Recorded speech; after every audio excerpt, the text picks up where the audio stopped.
I have a card that's sitting on my desk that's been there for months, and it says, there are people who have a special place in our lives. That's how I feel about you. It just feels like together we're looking to get a different perspective as we're navigating life with dementia. And that makes me feel not so alone. Hi, I'm Jeanne, and my reflection today is keep fighting. In my journey with Jim, when I got in my car for an ice cream cone run 3 months ago, my 2-year battery was absolutely, totally dead. After checking all the usual things that might have caused it, I was befuddled. More importantly, I no longer felt confident the car would start should we have an emergency. So solving the battery mystery became a thing. Taking it to the dealership would mean a half-a-day appointment just to determine the problem.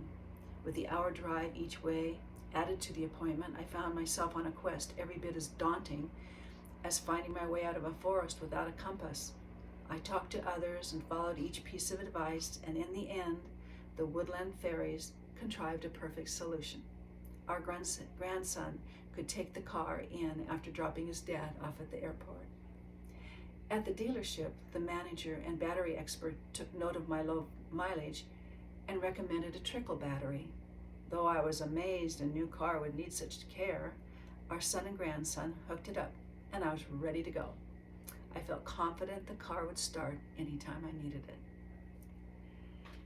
During his visit, my other son saw me doing my weekly plug-in, and being a mechanical genius and problem solver, it drove him crazy. He grounded himself in all the calm he could muster to convince me why none of this made sense.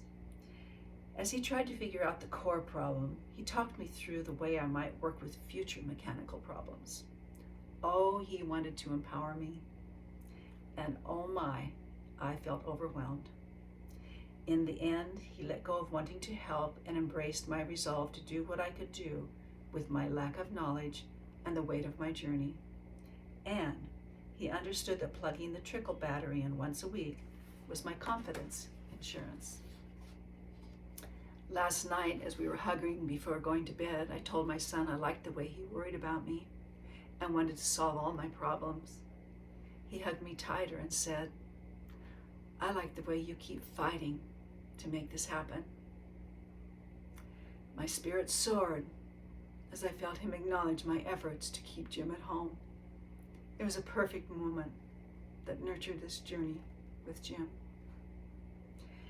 And in my earth-dwelling world, after a full night of watching the Vera series on television, Jim sat on the edge of my airbed and woke me up as the sun was rising.